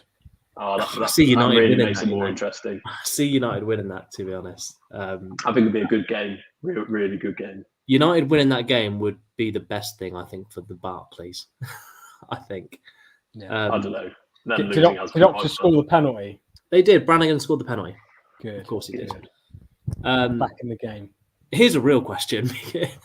Gasket, if you watch our last video, we talk about who we think will stay up this season, and we thought it was the most difficult decision we've had to make on this podcast before. I can't chance with Rangers. No, okay. We, in terms of staying up, I can't remember. We said Fulham to completely stay up, didn't we? Maybe not. None of us said Fulham. None of us said. I did forget about them when I was doing my predictions, but I'm going to stick by. But Gasket, whilst we're chatting, I'd like to hear your views on who you think will go down, who your three, and we'll sort of go through ours. I think we were worried for Southampton, weren't we, boys? Well, to be fair, if you read Gasket's question, it's like who will be fighting to stay up. I think there's going to be quite a few teams going to be down there, but all those chance for PSV there. And there's a chance we are watching the PSV game. Yeah, I think you probably said there's about 8 clubs, maybe. But yeah, let's say we got Fulham, Bournemouth, Southampton, Forest potentially. You probably said Forest. Definitely Everton, first Brentford, Leeds, Manchester United, Liverpool. So yeah, that's 7 or 8 teams that we've just named off the bat there. That it's tough this year. I'm worried. I'm worried for Southampton. I think they're very reliant on James Ward-Prowse. They've lost Brozier for this year, haven't they? Ariba's a decent signing, but I must say that Mara looked good when he come on. Like he played actually quality ball through to Walker Peters for their equaliser against Leeds on Saturday. But I know obviously interesting that Barnes put Leeds as one of his teams to go down. But a good start from Leeds. You got to admit that. Obviously, I think if you would have said 4 points, home game against Wolves and away against Southampton, I think Jesse Marsh would have took that. I mean, I think he would have been a bit annoyed after Saturday. Obviously, they conceded a 2-goal lead in that. But I think if you would have said like before that game, 4 points, Jesse, you'd have been like, yeah, totally rad, dude. Great. I think it's like Jesse in the room. I think Leeds have definitely started well. I hope they don't get relegated. I just have a feeling that they're a bit vulnerable. And Connor Goldson dancing with danger again. Oh yeah, he is. Yeah, their squad lacks a bit of depth, but I'd like to see Leeds sort of solidify their position in the Premier League, and I'm interested to see how some of their signings get on this season. But as Chris said, I completely, there's 6 or 7 teams that could be in that battle, and teams could get into that battle that we don't expect. Your Evertons, Aston Villas. Maybe we do expect Everton actually. They're crap, but. Yeah, I think it's quite an open race to get relegated. Is it a race to get relegated? Can it be a race to get relegated? I've said this before on the pod. I don't know if that's right. I don't know if that's the language of football that we should be using. But Gasket says Fulham, Bournemouth, and Everton are the 3 he thinks are probably they get relegated. I hate to say it, but personally, if I was a Nottingham Forest fan, I'd be happy with the signings. Forest have had to make a lot of signings, obviously, because they had a lot of loanees last year, from what I remember. Jed Spence being one of them, obviously. Garner, yeah, exactly. So Zinkelnagel as well. Yeah, so they've had to make a lot of signings. Would you be happy with them? Probably. I mean, Jesse Lingard's a fantastic signing for them. They're on the brink of signing Neil Maupay, I think. Although I think Everton might also be in for him. I've seen. So if they get Maupay, decent signing for them. They've got. But then they've already signed Emmanuel Dennis, and obviously they spent their big money on that Taiwo Awoniyi as well. Yeah, put him in my fantasy football. Yeah, hasn't done an awful lot yet. Oh, he scored. Yeah, he scored. Did he? I think I took him. Must be on my bench. Damn it! I I think Freuler from Atlanta is going to be a really excellent sign. I think there's a player of real quality who's coming in from a club that's been playing in the Champions League fairly regularly in the last couple of seasons. I'm very surprised that he went there personally, but I don't know what his contract situation was at Atlanta, but I was shocked to see him go to Forest. But I will say this, I think Forest were incredibly lucky to get a result against West Ham at the weekend, and they were crap against Newcastle in the opening game. So I think there's work to do there at Forest, and it's going to be difficult to integrate all those players. And I think they are. You're right, Chris, and Ting, that they did have to sign a lot of players. However, the fact they're still being linked to more and more players worries me. And the owner does not fill me with any, he's very, what's the word, like frantic. I wouldn't trust him that much and his sort of methods and his signings. So it'd be interesting. They're going for it, I can say that, but yeah, I'm not Nico Williams is a good signing for them as well, I think. Mm-hmm. He's got a lot of XG or X expected assists or something. But yeah, I imagine a lot of it is the opportunity to get a foot in the front door to play in the best league in the world. I think that's absolutely fair, right? Yeah, get a season in the Premier League's all you need, right? And I think it's a fair point for people like Jesse Lingard. Also, World Cup year. If you know you're going to be playing, like for Jesse Lingard, he knows he's going to be playing for Nottingham Forest for the majority of games. So it's an opportunity to get back in that England squad, get on the plane, and also I assume that's the same for a lot of players that are joining Forest. Lingard's not getting on the plane. I think he can. Anything can happen. If Lewis Dunk can't get on the plane, then Jesse Lingard can definitely get on it. Lewis Dunk but neither of them will be on the plane. There you go. Was that a goal? Oh, that's a save. I thought it was a goal. He nearly parried it out. I know.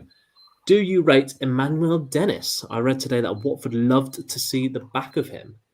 Well, can I answer this one? Of course you can, because you have a Watford fan at your work, don't you? Yeah, my boss is a Watford fan, and he is one of them fans that said, to be fair, he sort of said if they can get the right amount of money for him, then he'd love to see the back of him. And I think 20 million for him, that can rebuild you a pretty solid squad for the Championship and that. And to be fair, I must say, like, I know we don't really cover the Championship a lot on this on our podcast, but I think Watford have done clever, savvy business for their sort of like Championship sort of rebuild. I mean, they signed Villarreal's captain, which is an interesting one.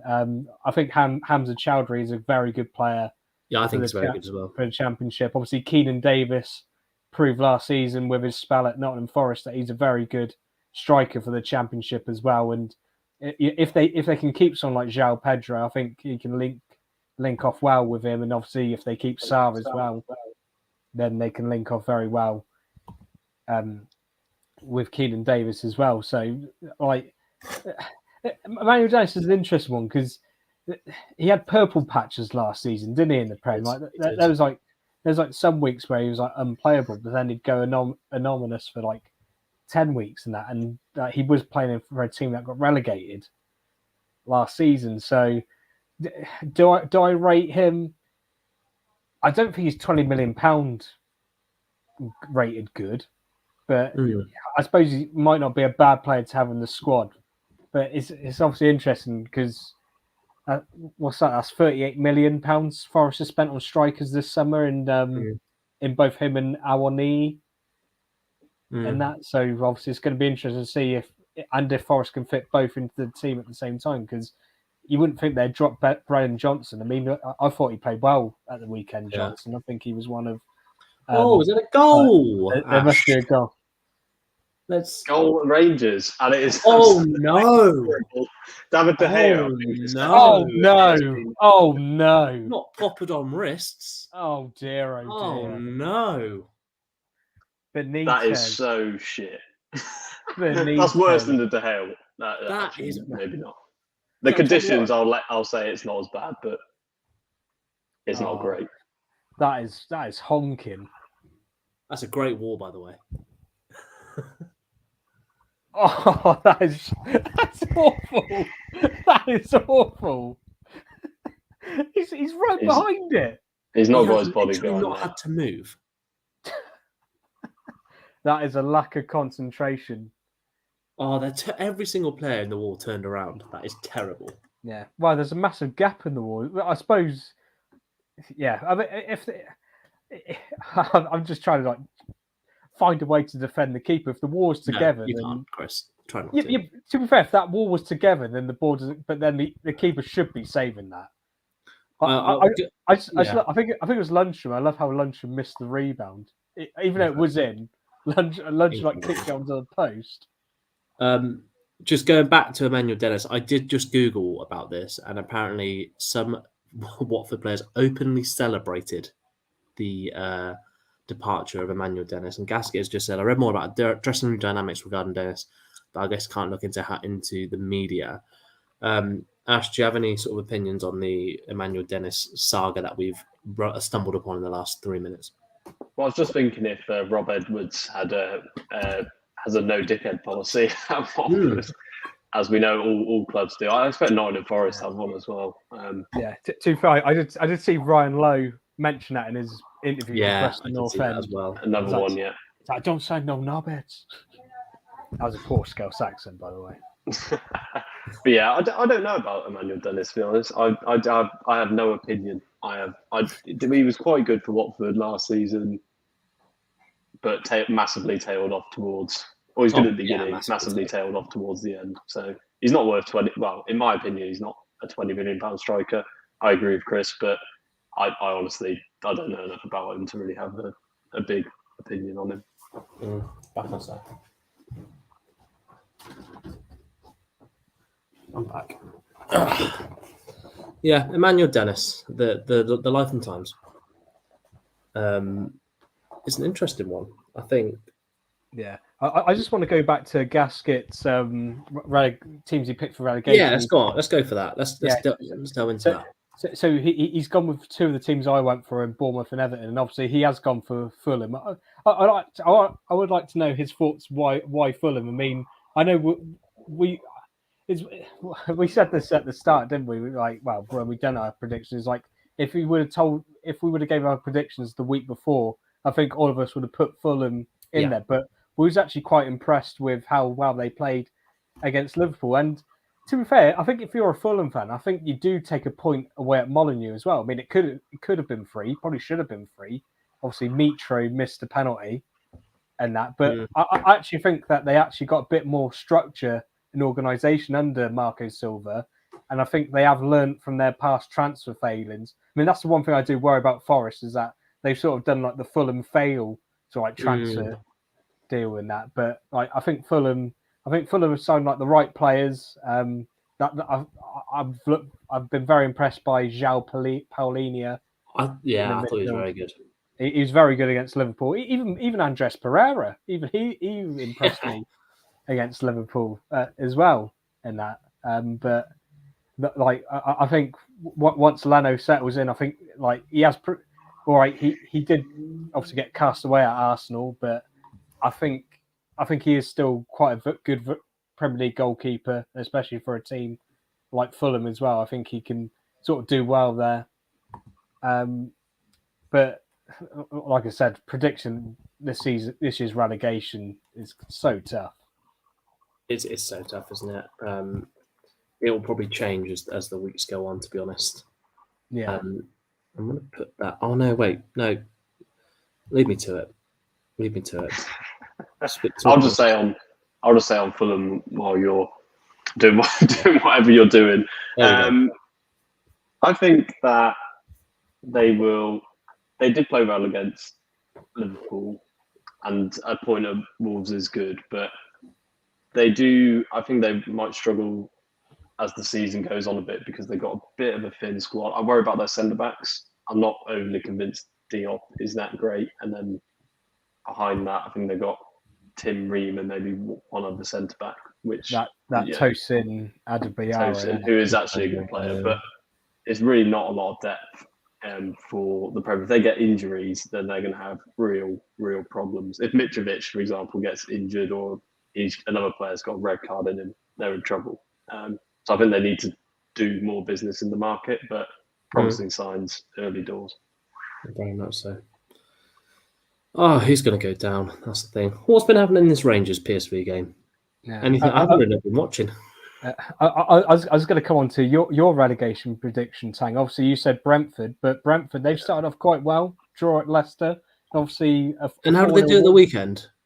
Well, they beat a small club from Manchester 4-0. Yeah, I just did it. I also put Man United in my top 4, Chris. So I just did it. I just did it for the content. I should split Brentford and United around. Yeah, I think you should swap them around. I might put Leicester in the top 4 now because of Gasket. Because I think Leicester are the greatest club in the world. Gasket, who's winning the league this year? Just if you're still here, you might not be here. Who is winning the Premier League this year? If anyone is there, then please let us know. Also, like and subscribe to the channel. Nearly there to I have a feeling the answer might be Manchester City. Boring. Yeah. Boring. Why is it Brighton?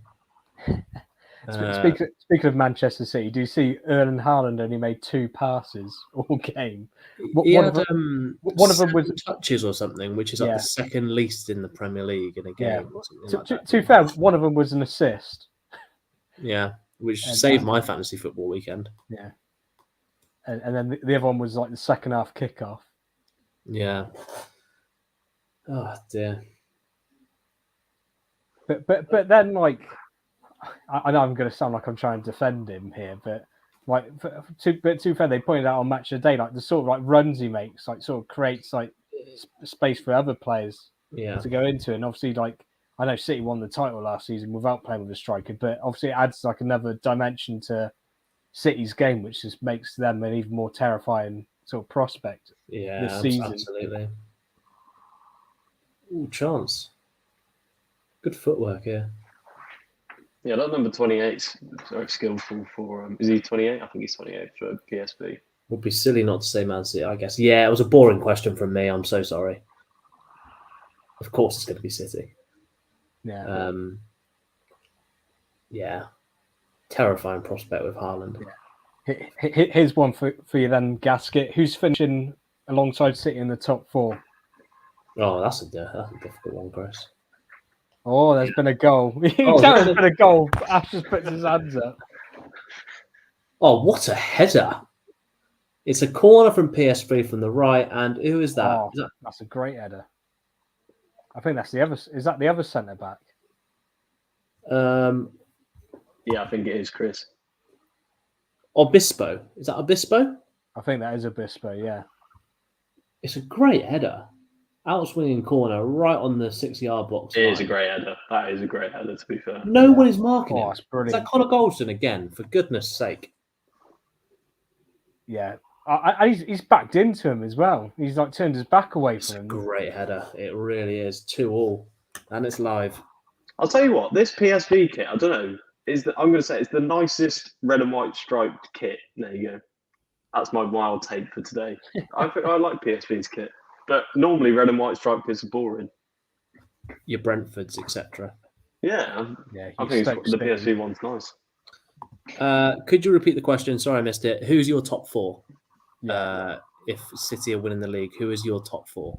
That's what we'd like to know. Strength and depth at City is ridiculous as well. It is ridiculous. They have probably 2 world-class players in the majority of their positions, don't they? Their attacking outlay is just such a joke. Yeah. Sergio Gomez is an interesting signing from is the signing from Anderlecht, right? Yeah.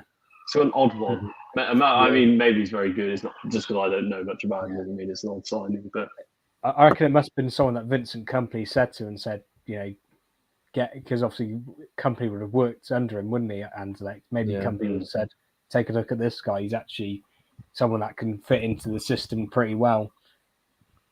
In that, so I think obviously Kompany doing a bit of scouting for Man City there. No, I'm all right, Dan. Actually, thanks for that. I don't need a cup of tea. Hey, Lynch is a bit too late for caffeine, pal.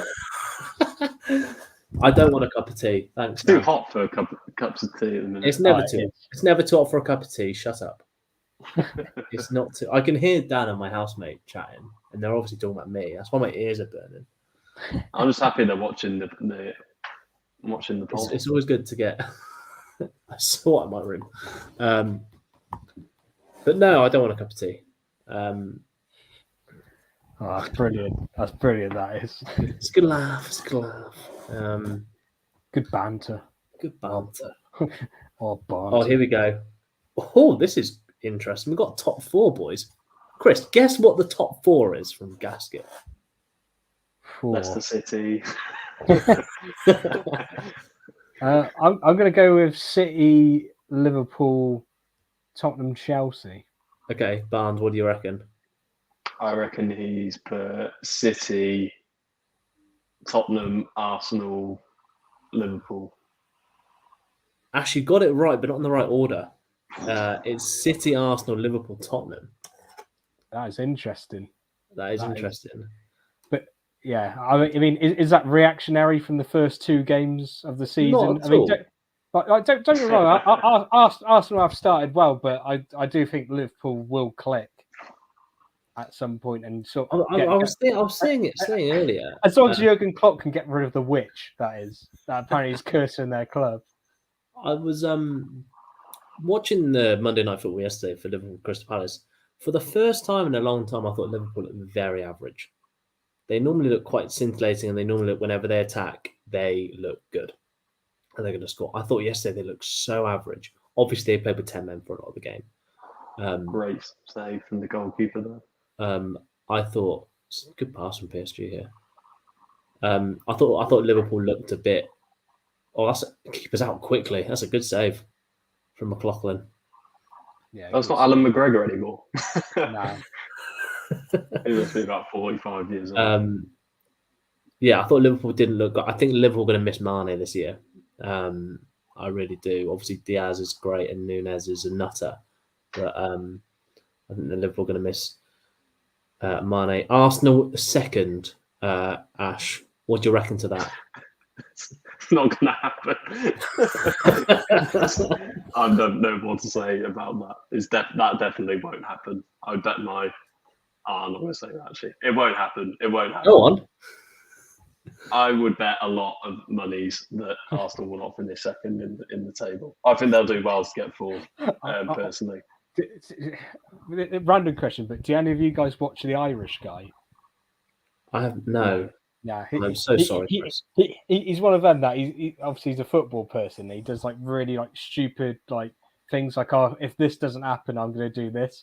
One of his ones this year was, I think if Leeds stay up, he's going to box both Fogden and Fogdad. It's like why would you even put that out there? Oh, the man, the myth. Like, I thought Barnes was going to do one of them big bold predictions, but obviously talk about money, which I will not be boxing anyone. Reason why it wouldn't. I assume that's a reason why Arsenal wouldn't finish second. I think that is alluding to. I just think their team is far too young, and I think in pressure, right? We still haven't seen this team under pressure, and we can only base what they've been like under pressure based on last season. And still in the big games, it really wasn't great. I do think Arsenal are improving, and I do think I put them in my top 4 in my prediction. I put them fourth. I just think the gap to come second from where they were last season is too high. You'd have to do a ridiculous. Where were they last year? Was it 7th or 8th? No, 5th in last year. Were they 5th last year? Were they 5th? 5th. But in terms of points wise, to get ahead of Liverpool, I can't see that happening. They're also in a couple of positions. They're an injury away from really not having a lot in reserve. Like in midfield, I worry about them a bit. Even on the wings, up front, if Jesus gets injured, that's Eddie and Nketiah playing a lot of games. I can't believe you don't think Arsenal won't get top 4. I need to tune in more often to the stream to watch you swallow your words. He's called you out, which is fantastic. And I said Arsenal will get top 4. You said yeah, it just they won't finish second. I think me and Barnes both said Arsenal will finish top 4, but I think we put them sort of in 4th place. And that which I think Arsenal will get top 4 this year, even though I didn't say because I decided to put Manchester United because it'll be funny. I do think Arsenal. If I had the choice, I would have put Arsenal, but it would have been boring for everyone to choose Arsenal. You wouldn't have picked them second, though, would you? I wouldn't have picked them second, but I wasn't expecting Liverpool to start off this badly. And when I say Liverpool start off this badly, 2 games, obviously. If Arsenal have all their players, if they don't get any big injuries, which is very difficult for that to happen, you tend to get 1 or 2 big injuries during the course of the season. I think Arsenal could do top 4, maybe top 3. Top 2, it depends how bad Liverpool are, right? So if Liverpool become woefully average, then Arsenal could get second. Who knows? It's not just about those teams, is it? It's not just about Arsenal. What about Chelsea? What about Spurs under Conte? I'd back them over Arsenal all day. Seeing the performance, especially based on that Chelsea game, they were absolutely crap, I thought, and got completely battered, but they managed to get a point. Even if it wasn't deserved, I don't think if the roles were reversed and you put Arsenal in that situation, I don't think they'd get that point. Yeah. Yeah. Okay, what about top 6? I mean, let's say City first, and the other 5 is going to be a mixture of.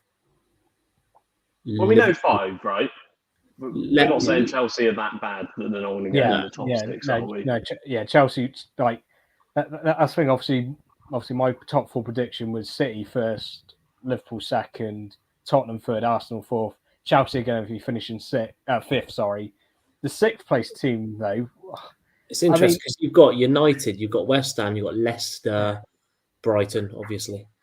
Yeah, I might be bold here. I don't think Villa. I'm going to be bold. Newcastle. I'm going to say Newcastle. Oh, interesting. Why not? They finished last season superbly. They've started this season pretty well. If you're a Newcastle fan, you'd take a win at home against Forest. A clean sheet draw at Brighton. 4 points, no goals conceded, and it's interesting because I think a lot of people thought, this summer Newcastle are going to, splash the cash, show what they're worth and that. But they haven't really done that. But I think they have done sensible business. I mean, I think Nick Pope. That's just the tweet, Nick Pope. Nick Pope. To be fair, I think he's a very good goalkeeper, and I think going to Newcastle might help him with his England chance as well. Might say, I'm doing, I'm doing well for one of the biggest clubs in England, and that might give him a good. Southgate, I should be starting here. I think Botman's a good signing. Yeah, he looked all right at the weekend. And that, I mean, obviously he's quite young as well. So if they want him to be part, he could be the sort of Vincent Kompany at Newcastle in sort of the long run, if you look at it that way. And then they just made Matt Targett's thing permanent, which fair enough. He was very good at New. It was interesting because. At Villa, he didn't really look like a great player, but whether it's just the system that Newcastle play, and that he was fantastic. And then I think Newcastle they got quite a good midfield too in Joe Linton. It's weird saying Joe Linton, but he is a key player though, and he's proven it. Yeah, he's been superb. Him and Bruno Guimaraes, just fantastic. And obviously we know how good Saint Maximin is. I think the main problem with Newcastle is just. If they can keep, I was about to say Dwight Gale then, but he's gone loan to Stoke and he's useless in the Prem. Is if they can keep Callum Wilson fit, because I really rate Callum Wilson. I think he's a top quality striker.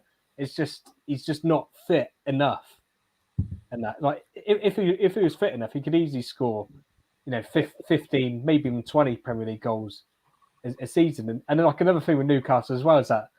They don't have to worry about European football either. They've only got the cup competitions. Yeah. So why not? I'm putting Newcastle 6th. Newcastle. Right, Ash, let's go to some actually more realistic top 6 predictions. Ash, your top 6 prediction. If we're assuming the top 5 are the same as Liverpool, City, Arsenal, Spurs, Chelsea. I'm going to be boring and say Manchester United. Right, end stream. I know they have been shambolic to start with, but it's 2 games in, and they were bad.